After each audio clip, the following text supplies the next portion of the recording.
Hey everyone, and welcome to today's Explainer. Have you ever just looked around at the world, witnessed the profound amount of human suffering, and found yourself asking, why? It is honestly perhaps the most universal question in the entire human experience. Well, today we are going to enthusiastically unpack a fascinating academic analysis that takes one of the world's most famous answers to that exact question, the doctrine of karma, and puts it through a rigorous, no-holds-barred philosophical stress test. At the absolute heart of our exploration today is a really burning question. Why do the innocent suffer? Philosophers know this as the existential problem of evil. And look, every culture, every religion, and every philosophical tradition has had to grapple with this. It's not just some abstract puzzle. It represents the high stakes of our intellectual investigation today. When terrible things happen to seemingly good people, how do we actually make sense of it? Okay, let's dive right into this. Historically, different traditions have offered radically different explanations. Western thought has traditionally leaned on concepts like original sin or human free will to kind of explain away the presence of suffering. Indian thought, however, offers a completely different framework, the doctrine of karma, paired with the idea of multiple rebirths.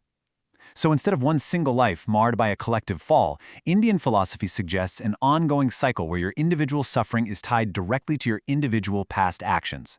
To truly understand how robust this theory is, we need to break it down systematically. So here's the roadmap for our explainer today. We're going to hit 6 key areas: the appeal of karma, karma as a theodicy, the memory problem, the proportionality problem, a concept called turtles all the way down, and finally, the ultimate flaw, death. Let's start right off with Section 1, the appeal of karma and why it is seen as the ultimate rational explanation.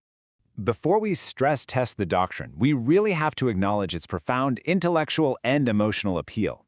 There is a reason this concept has not only endured for millennia in the East, but has also seen a massive surge in popularity across the West. It promises something deeply, deeply comforting to the human mind, a universe that is fundamentally fair. In fact, some of the most brilliant minds in history have favored this theory. The renowned sociologist Max Weber actually called karma an extraordinary metaphysical achievement.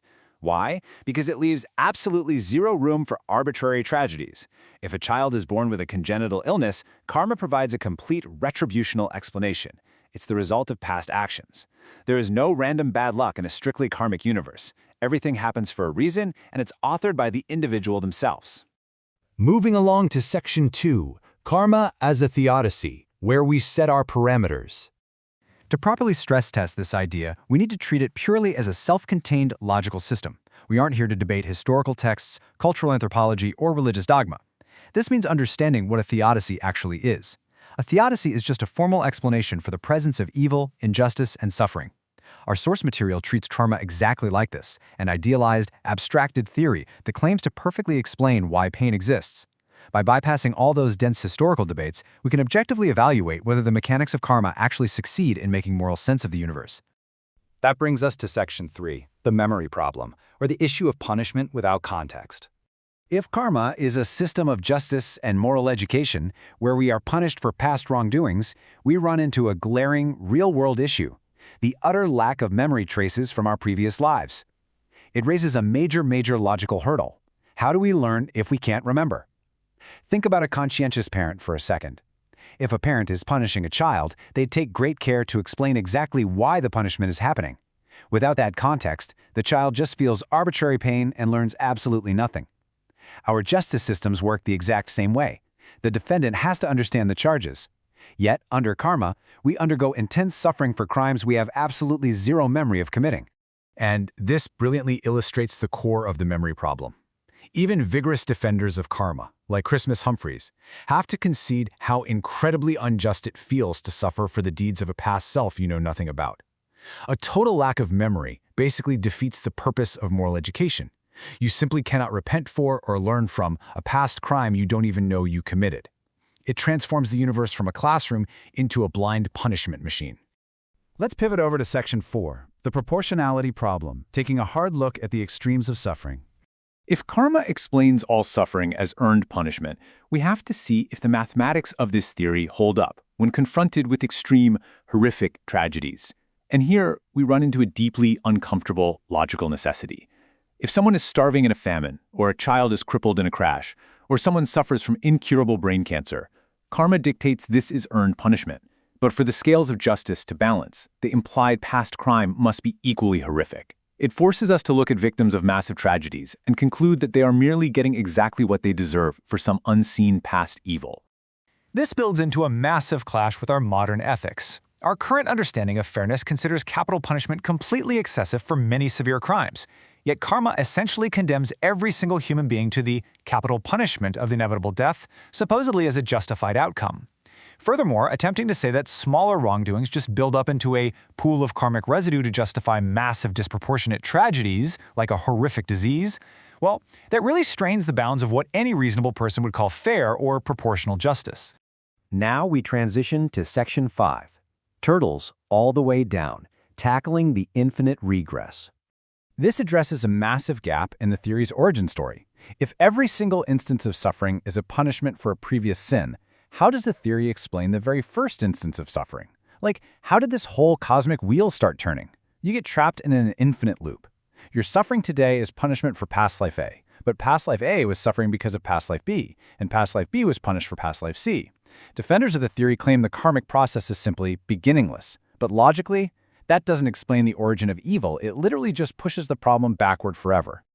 To highlight how illogical an infinite regress really is, the paper brings up this famous, slightly humorous anecdote from philosopher Bertrand Russell.